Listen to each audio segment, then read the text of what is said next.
버가모 도시의 유적지를 가보면 도시가 이렇게 높은 곳에 형성되어 있다는 사실을 알 수 있습니다. 대략 해발 300m에 그렇게 자리를 잡았는데, 놀라운 점은 이 높은 지형에 신전과 같은 건축물이 자리 잡고 있다는 것입니다. 도대체 그 큰 돌들을 어떻게 거기다가 세웠을까, 신전을 건축했을까, 그런 생각이 드는데, 그만큼 중요한 곳이었기 때문에 많은 인력이 동원되어서 신전이 건축되었겠다, 그런 생각을 하게 됩니다. 지난주에 섬원화 도시에서부터 이 최초로 황제 숭배가 시작되었다, 그렇게 말씀을 드렸는데, 이곳 버가모 도시는 이 황제 숭배가 꽃피운 그런 도시입니다. 황제 숭배뿐만 아니라 다양한 이방 신들을 숭배하는 그런 신전과 신상들이 세워진 그런 도시가 이 버가모 도시입니다. 이런 도시를 상상해 볼 때 이 도시가 얼마나 화려한지, 그리고 도시 전체에 얼마나 활력이 넘치는지 우리가 쉽게 상상해 볼 수 있습니다. 버가모에 살고 있는 이 사람들은 도시에 세워진 이 신상과 또 신전을 바라보면서 다양한 이방 신들을 섬겼습니다. 황제를 철저하게 숭배했습니다. 그러니까 이들에게는 이러한 부분들이 대단한 자부심이었을 것입니다.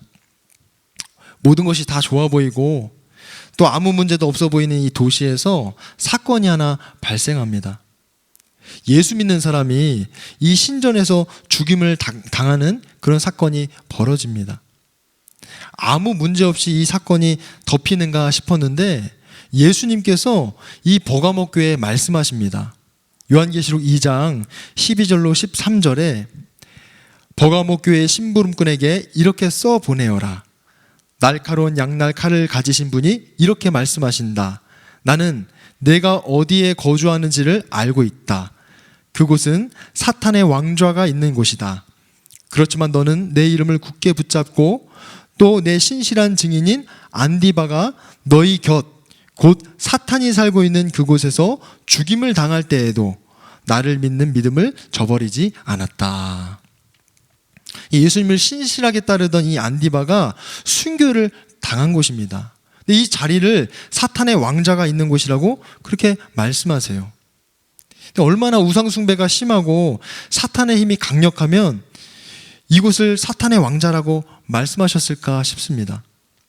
그런 곳에서 이 안디바가 죽임을 당했다는 말은 이 버가모 교회가 그런 사탄의 왕자가 위치해 있는 그런 곳에 교회가 있었다는 것입니다. 제가 2010년에 대학교에서 그 선교한국에서 주최하는 그 미션 퍼스펙티브스라는 강의를 10주간 정도 들은 적이 있습니다. 그때 강의를 듣고 인도네시아와 인도와 또 방글라데시 이렇게 3개국으로 비전 트립을 간 적이 있습니다. 가장 먼저 간 곳이 방글라데시였는데, 그때 다카를 시작으로 길도 없는 그냥 시골길을 따라서 선교사님을 뵈러 갔던 기억이 있습니다. 그곳을 가는데 정말 이 나라가 가난하구나, 정말 가난하구나, 그런 생각을 했었습니다. 그런데 나라는 가난했지만 그 방글라데시 사람들을 보면 참 웃고 참 밝았다라는 것이 제 이렇게 기억 속에 남아 있습니다. 그렇게 방글라데시 일정을 마치고 인도에 있는 콜카타라는 그런 도시로 이동을 했는데, 밤에 숙소로 향하면서 참 답답하다는 생각을 많이 했던 것 같습니다. 답답하고 숨이 막혔다. 어딜 가도 우상이 널려 있고 어딜 가도 향 냄새가 진동을 했습니다. 저희가 제 기억으로는 그 다음날 그 선교의 아버지라고 불리는 이 윌리엄 캐리가 세운 대학교를 방문했는데, 그 대학교를 방문해서 예배를 드리고 그리고 이동을 하면서도 정말 답답하다, 이곳이 정말 어둡구나 라는 것을 참 많이 느꼈던 것 같습니다. 그때 참 제가 기억하기로는 몸과 마음으로 참 이곳이 어둡구나, 답답하구나 라는 것을 느꼈던 것 같습니다. 버가모 교회가 처한 상황이 이거보다 더하면 더하지 않았을까, 그런 생각이 들었습니다. 버가모 교인들이 이런 상황 속에 신앙생활을 하면서 얼마나 답답하고 얼마나 두려움을 느꼈을까. 그리고 무엇보다도 예수님의 신실한 증인이었던 이 안디바가 이런 곳에서 순교를 당했습니다. 이런 형편이라면 이 버가모 교인들이 두렵고 무서웠겠죠. 근데 예수님께서 끝까지 믿음을 저버리지 않았다고 그렇게 말씀하십니다. 그리고 버가모 교회가 붙잡은 것을 예수님이 내 이름을 붙잡았다 이렇게 말씀하십니다. 예수님의 이름에 어떤 능력이 있길래 이들이 예수님의 이름을 붙잡고 믿음을 저버리지 않았을까, 그런 질문을 하게 되었습니다. 예수라는 이름의 의미가 명확하게 소개되는 것이 마태복음 1장 21절로 23절의 말씀입니다. 이 말씀에 보면 천사가 요셉에게 나타나서 마리아가 아들을 낳을 것인데 이름을 무엇이라고 지어야 되는지, 그 이름의 이 의미가 무엇인지를 그렇게 이야기를 해줍니다. 마태복음 1장 21절을 보면 마리아가 아들을 낳을 것이니 너는 그 이름을 예수라고 하여라. 그가 자기 백성을 그들의 죄에서 구원하실 것이다. 예수님의 이름을 두 가지로 소개하는데 첫 번째로 여기서 자기 백성을 그들의 죄에서 구원하신다 이렇게 의미를 소개하고 있습니다. 이 버가모 교회가 위치한 이 이방 신전이 지금 사탄의 보좌가 있는 곳이다 라고 이렇게 말하고 있는데, 이곳이야말로 죄가 관영하고 사탄의 역사가 가장 뚜렷하게 나타나는 곳이었습니다. 당시 신전에서는 짐승을 제물로 드리는 제사가 끊임없이 일어났고, 이 제사 의식의 일부로 성적인 음행이 일어나는 곳이 바로 이곳이었습니다. 모든 사람에게는 우상 숭배가 아주 자연스럽고 당연한 일이었겠죠. 이런 곳에서 그들이 우상 숭배를 거부하고 그들의 죄악에 동참하지 않기 위해 취한 태도가 이 예수의 이름을 굳게 붙잡은 것입니다. 굳게 붙잡는 행위는 붙잡은 것을 놓지 않기 위한 그런 행위이죠. 예수의 이름을 굳게 붙잡았다는 행위를 우리가 다른 말로 예수의 이름을 끊임없이 선포했다, 예수의 이름을 선포했다라고 생각해 볼 수 있겠습니다. 버가모 교회가 이 사탄의 보좌라고 불리는 곳에서 이 예수님의 이름을 굳게 붙잡았을 때 죄로부터 건져주시고 또 구원해 주시는 그 주님의 일하심을 분명히 보았을 것입니다.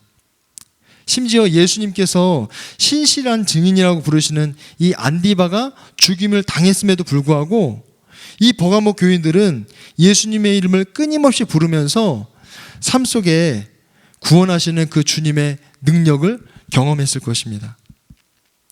요셉의 꿈에 천사가 이 예수님에 대한 예언을 소개하면서 예수님의 예수라는 의미를 한 가지 더 우리에게 소개해 주고 있습니다. 그게 마태복음 1장 22절로 23절 말씀입니다.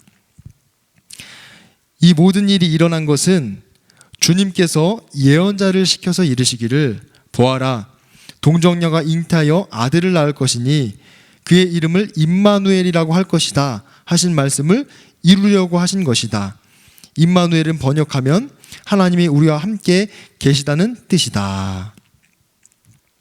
우리에게 찾아오신 예수님은 우리와 함께 하시는 분이십니다. 그래서 우리가 이 예수의 이름을 굳게 붙잡을 때 우리의 생각과 고백을 통해 굳게 붙잡게 되는 것이 주님이 나와 함께 하시지, 주님께서 항상 나와 동행하시지, 이런 주님의 동행하심입니다. 어린아이가 어둠에 갇혀서 이제 어둠이 무서워서 엄마를 부르게 되죠. 엄마, 엄마 이렇게 부를 때 엄마가 그 아이의 소리를 듣고 아이의 이름을 부릅니다. 그리고 아이에게 다가가죠. 그러니까 엄마의 목소리를 들은 아이는 더 이상 두려워하지 않습니다. 그 마음이 평온해지죠. 우리가 어찌할 수 없는 이 두려운 상황 속에서 예수님의 이름을 부를 때 우리도 가장 먼저 느낄 수 있는 것이 바로 예수님이 나와 함께 하신다라는 믿음입니다. 힘들고 어려울 때 예수님의 이름을 굳게 붙잡는다는 것은 예수님의 이름을 부르는 것입니다. 그럴 때 예수님께서 나와 함께 하심을 믿음으로 취할 수 있습니다. 세상을 살아가면서 수많은 한계와 또 어려움에 부딪힐 때 막상 우리가 할 수 있는 일은 많지 않습니다. 이 버가모 교회가 사탄의 보좌라고 불리는 곳에서 끊임없는 이 영적 전쟁 가운데 그들이 주님의 이름을 부르는 것 외에는 할 수 있는 것이 없었습니다. 그런데 그때마다 예수님께서 함께 하시고 구원의 손길로 그들의 죄가 관영하는 그곳에서 그들을 건져주셨습니다. 그들을 지켜주셨습니다. 우리의 삶에 이 버가모 교회가 당한 고난의 형태가 다양한 모습으로 찾아오게 됩니다. 때로는 쉽게 해결할 수 있을 것 같아 보이지만 대부분 스스로 극복할 수 없는, 해결할 수 없는 그런 어려운 일들이 참 많이 우리의 삶 가운데 생겨납니다. 그때마다 우리가 가장 먼저 취할 행동이 바로 예수님의 이름을 굳게 붙잡는 것입니다.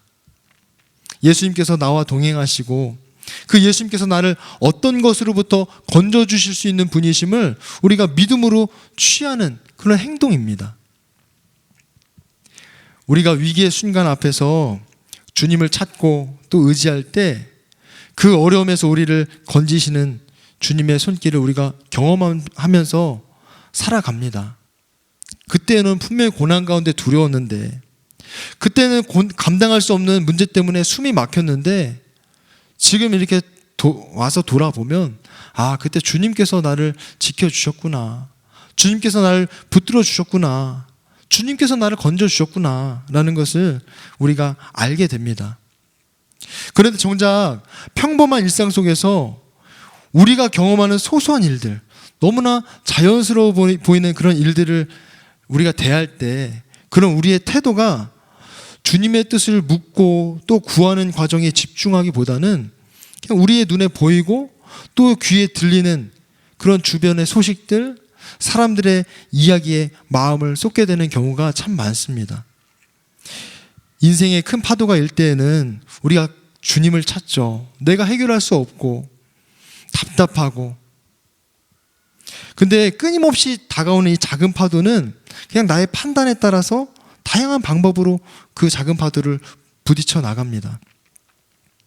버가모 교회에 순교자가 발생하는 사건이 일어날 만큼 이 영적으로 현실적으로 굉장히 두려운 상황 속에서 이 버가모 교인들이 예수님의 이름을 굳게 붙잡고 믿음을 지켰습니다. 그런데 그런 버가모 교회를 향해서 예수님께서 책망을 하십니다. 그리고 그 책망의 내용이 가르침과 관련된 내용이라는 거예요. 이것이 우리의 시선을 주목하게 만듭니다. 예수님께서 14절부터 15절에 이렇게 말씀하십니다.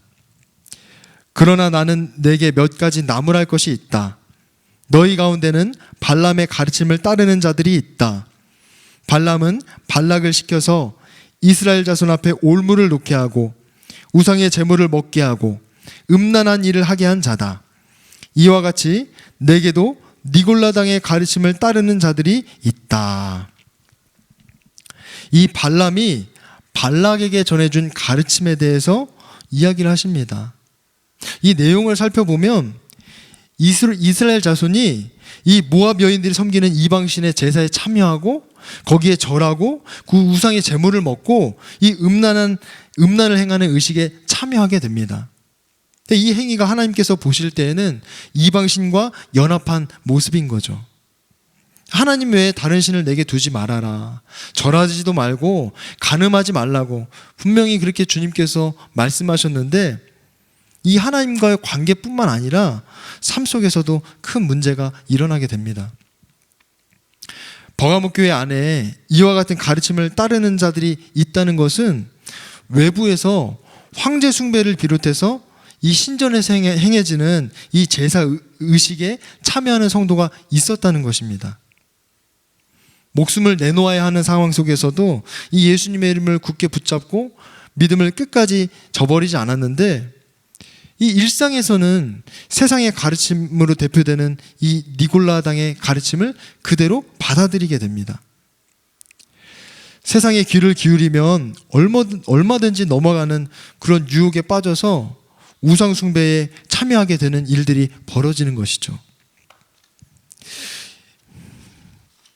그런데 놀라운 사실은 이 15절에 니골라당의 가르침을 따르는 자들이 있다고 할 때 이 따르니라는 단어를 원어에서 찾아보면 따르다뿐만 아니라 붙잡다라는 그런 의미가 있음을 알 수 있습니다. 버가모 교회가 이 예수의 이름을 굳게 붙잡았지만 동일하게 붙잡은 것이 니골라당의 가르침이라는 것입니다. 국민일보 미션 라이프에 정영택 목사님의 인터뷰가 실렸는데 그 인터뷰 내용 중에 이제 목사님이 예장 통합의 총회장을 지내시던 2014년부터 15년 당시에 이제 교회 학교의 안타까운 상황에 대해서 이제 이런 이야기를 해주셨습니다. 지금으로부터 6, 7년 전의 일인데요. 서울 강남 지역 교회의 80%가 고등부가 없다는 그런 이야기를 해주셨습니다. 벌써 지금으로부터 6, 7년 전이죠. 고등부가 없는 이유가 자녀를 둔 성도가 없어서일까 생각해 보게 되었습니다. 아니면 이 강남에 고등학생이 없어서일까. 아마 대부분의 교인들의 자녀가 그 시간에 교회에 있지 않다면 아마 학원에 있기 때문이지 않을까 싶습니다. 우리가 예수님을 믿을 때 주여 주여 주님의 이름을 부르면서 기도하고 주님의 이름을 외치죠. 근데 그것만큼이나 중요한 것이 주님의 가르침을 따라야 함을 보여주는 그런 단적인 예가 아닐까 싶습니다. 우리가 이런 문제를 생각할 때 예배를 드릴 것인가 아니면 학원을 갈 것인가 그냥 이렇게 단순하게 생각할 수 있지만 어떤 것을 선택할 때 그 선택에는 그동안 신앙생활 하면서 듣고 보고 또 배우고 또 행하면서 지낸 모든 과정이 다 포함되어 있습니다. 평상시에는 주일에 예배를 안 나가던 친구가 시험 기간에 갑자기 예배에 나올 수 있을까? 물론 그럴 수도 있겠지만 평소에 하나님께 예배 드리러 나가는 것이 자연스럽지 않으면 시험 기간에 예배 드린다는 것은 아마 불가능할 것입니다. 지속적으로 주님의 말씀을 듣고 또 배우고 행하면서 살아왔다면 당연히 주님의 가르침대로 선택하게 될 것입니다. 예전에 제가 떡볶이가 너무 먹고 싶어서 주일에 퇴근하면서 집 앞에 큰 길에 있는 국대 떡볶이에 간 적이 있습니다. 그런데 주일에 쉰다는 그런 안내 문구를 보고 제가 굉장히 김이 빠져서 집으로 돌아간 적이 있습니다. 집으로 돌아가면서 왜 하필 오늘 문 닫은 거야? 왜 오늘 하필 문 닫았을까? 그런데 알고 보니까 그 국대 떡볶이의 대표가 크리스찬이었다는 것이죠. 어떤 의미에서 주일에 장사를 쉬었을까? 그 의미는 알 수 없지만 한편으로는 하나님께 예배드리는 것이 더 가치 있다고 여겼던 것이 아닐까 그런 생각을 하게 되었습니다. 주일에 장사를 하실 수밖에 없기 때문에 예배를 드리고 장사하시는 그런 분도 계십니다. 대단한 결단이고 믿음의 행위이죠.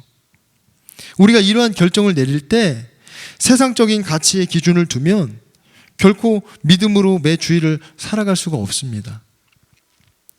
세상이 우리에게 요구하는 가치를 따를 것인가? 예수님께서 우리에게 말씀하시는 주님의 가치를 따를 것인가? 우리가 마음의 중심을 어디에 두느냐에 달려 있습니다. 예수라는 이름을 굳게 붙잡았지만 이 예수님의 가르침이 삶 속에 함께 가지 않으면 세상의 가르침을 붙잡을 수밖에 없는 그런 버가모 교회가 있음을 우리에게 보여주고 있습니다. 이것을 다행이라고 말해야 할지 모르겠지만 예수님께서 버가모 교회에 이 발람의 가르침과 같은 니골라당의 가르침을 따르는 성도가 있다 이렇게 말씀하시면서도 한편으로는 회개하라고 말씀하십니다. 우상 숭배하고 또 영적으로 주님께 대하여 간음을 행했음에도 불구하고 예수님께서 회개할 기회를 주시는 거죠. 16절에 이렇게 말씀하십니다. 그러니 회개하여라. 만일 회개하지 않으면 내가 속히 너에게로 가서 내 입에서 나오는 칼을 가지고 그들과 싸우겠다. 니골라당의 가르침을 따르는 성도들에게 예수님께서 회개하라고 말씀하시는데 이 회개의 의미가 잘못을 뉘우친다는 의미도 있지만 마음을 고친다라는 의미도 있습니다. 니골라당의 가르침에서 예수님의 가르침으로 돌아서기 위해서는 선행될 행위가 마음을 먼저 고치는 행위입니다. 예수님은 단순히 우리가 행위가 바뀌는 차원을 넘어서 마음이 바뀌어서 행위가 마음을 따라가는 것을 원하십니다. 아무리 우리가 행위를 바꾼다고 해도 마음을 고치지 않으면 똑같은 일을 또 반복하게 되는 것이죠. 그 마음이 주님의 가르침을 따르는 마음으로 고쳐지기를 주님께서 말씀하시는 것입니다. 저희 집에 2층 침대와 소파를 장만을 했었는데 이 아이들이 얼마나 좋아하는지 모릅니다. 소파에 올라가서 그 소파 등받이 위에 올라가서 그 등받이를 타고 올라다닙니다. 그럼 제가 보기에 위험해서 하지 말라고 잔소리를 하죠. 잔소리를 하면 이제 그때는 올라다니지 않습니다. 그런데 금세 또 그 위로 올라다니고 타고 다닙니다. 그러다가 한 번은 이진이가 그 위에서 이제 소파 등받이 위를 타고 다니다가 땅바닥에 떨어졌습니다. 쿵한 소리가 들리면서 이제 이진이가 많이 아팠는지 한참 동안을 울었습니다. 근데 울고 나니까 그 뒤로 한동안은 이진이가 그 위에 등받이 위에 올라다니는 것을 제가 본 적이 없었던 것 같습니다. 우리가 행동을 고쳐야 할 때가 있습니다. 행동을 고치는 것도 만만치 않지만 이 마음을 고치지 않으면 결코 행동이 고쳐지지 않습니다. 우리가 마음을 고칠 때 기억해야 할 것이 한 가지 있는데 주님의 가르침에 귀를 기울여야 한다는 것입니다. 코로나19가 시작된 후에 교회에서 예배가 금지되고 또 모임이 금지되었을 때 참 저에게도 큰 충격이었습니다. 금방 예배와 모임이 다시 시작될 거야. 금방 시작되겠지. 그렇게 생각을 했었습니다. 물론 공간 대비 인원의 제한이 생기기는 했지만 그래도 예배가 다시 재개되었죠. 그런데 공예배를 제외하고 모든 모임이 장기간 금지가 되면서 교회에서 진행되는 이런 어떤 속회라든지 또 제자훈련, 성경 공부를 비롯한 그런 각종 모임에 어려움이 생긴 것 같다. 그런 생각이 들었습니다.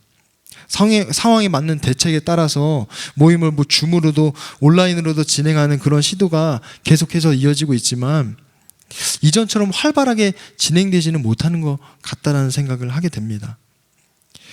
다음 세대를 위해서 사역하시는 분들이 이 한국교회 안에 교회학교 교육이 가장 큰 타격을 받고 있다. 그런 이야기를 하십니다.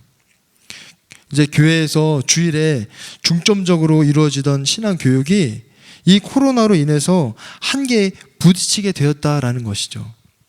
그래서 다음 세대가 신앙적으로 자라날 수 있는 길을 이제는 교회와 가정이 함께 해나가야 한다고 그렇게 이야기들을 하십니다.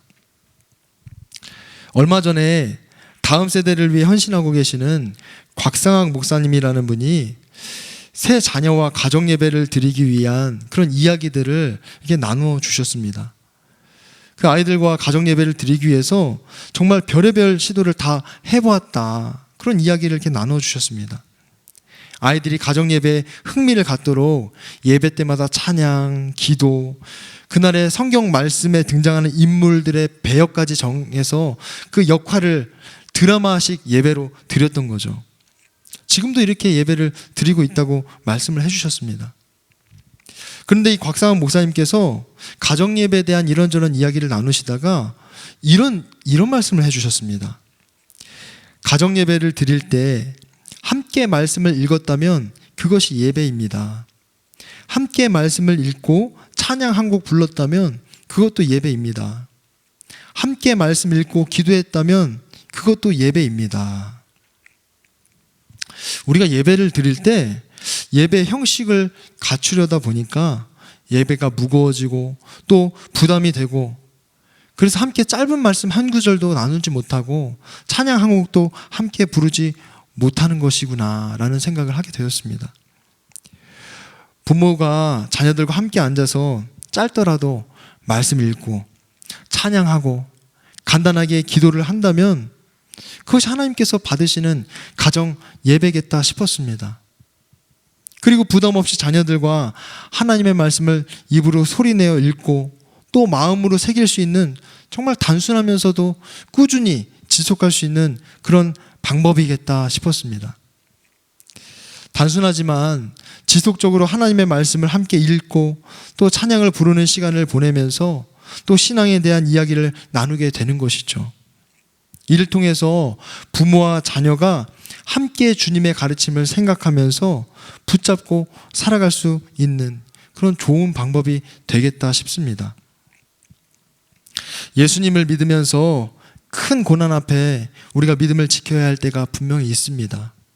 큰 고난 앞에 믿음을 지키는 일도 정말 귀하고 중요하지만 일상 속에서도 우리가 붙잡아야 할 것이 이 예수님의 가르침이라는 교훈을 우리에게 주고 있습니다. 살아가다 보면 세상에서 나의 믿음을 분명하게 드러내야 하는 그런 순간이 있습니다. 목숨을 잃을 만큼 그런 위험한 상황은 아닐지 몰라도 가정을 책임지고 또 공동체를 책임져야 하는 그런 위치에서 믿음의 고백이 요구되는 그런 순간이 있습니다. 그런 순간에 예수님의 이름을 굳게 붙잡는 것이 우리의 삶에 얼마나 중요한가 이 버가모 교회를 통해서 우리에게 가르쳐 주십니다. 그렇지만 우리가 살아가는 일상의 삶 속에서 무엇을 붙들어야 하는지에 대해서도 우리에게 분명하게 말씀하십니다. 바로 세상의 가치나 이 사람들이 말하는 가르침이 아니라 이 예수님의 말씀을 우리의 말씀의 기준으로 삼을 때 일상 속에서 매 순간 주님을 따르는 그런 믿음의 삶을 살아갈 수 있음을 우리에게 가르쳐 주십니다. 이 시간 함께 말씀을 붙잡고 우리가 기도하길 원합니다. 주님께서 우리가 살아가면서 고난을 겪을 때마다 예수의 이름을 굳게 붙잡고 이겨나가기를 주님께서 분명히 원하십니다. 그러나 거기에서 만족하는 것이 아니라 우리의 삶 속에 구체적으로 파고 들어오는 이 세상의 가르침을 거부하기를 원하십니다. 또 예수님의 가르침을 따라서 믿음의 걸음을 걸어 나가기를 원하십니다. 이 시간 우리가 기도하실 때 이렇게 기도하겠습니다. 주님, 살아가는 동안 예수님의 이름을 굳게 붙잡고 주님의 가르침만 따라가는 그런 신실한 증인의 삶을 살아가게 하소서.